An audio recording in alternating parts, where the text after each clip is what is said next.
So let me share with you, and I hope this is reasonably visible. If it's not, I'll go through it very slowly, because that's really the thrust of this morning's part one. Let me share with you what a digital strategy, in my humble observation, could, maybe even should look like. Okay? And the important message, and I'm going to talk about this in part two, and that's why I told you it's two parts that fit together. But at the core of any successful digital strategy is an absolute, solid, and sound CRM system. You cannot build a digital strategy if you don't have a solid CRM system. Okay? And I want to reinforce that. I'll do it a different way.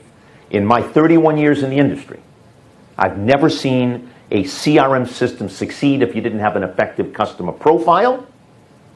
And I'll look at that in a minute, a little later on. And if you don't have that profile in a CRM system that gives you insight into the customer, you could never create an integrated digital strategy. And so the second part, I'm going to get into how do you integrate with CRM. But for now, I'm going to just leave it as, at the core is an effective CRM system. Sitting on top of the core, no surprise, is a big data analytical engine.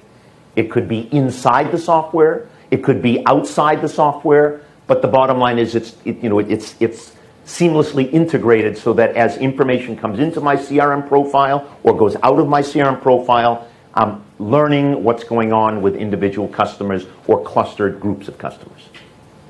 So far, so good, yes? Sorry, I'm struggling here because, what is the definition of a digital strategy?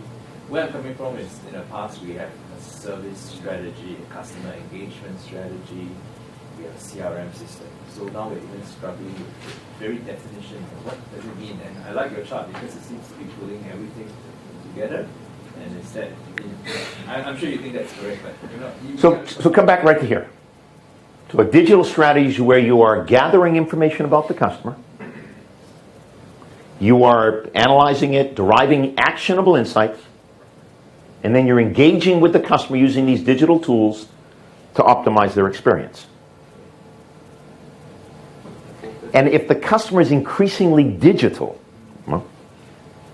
95% knowledge workers, 71% buy the car, all the figures, then if we don't have a strategy to capture this insight on a regular and ongoing basis, as far as I'm concerned, again, you end up in the Smithsonian Museum. Did I answer your question?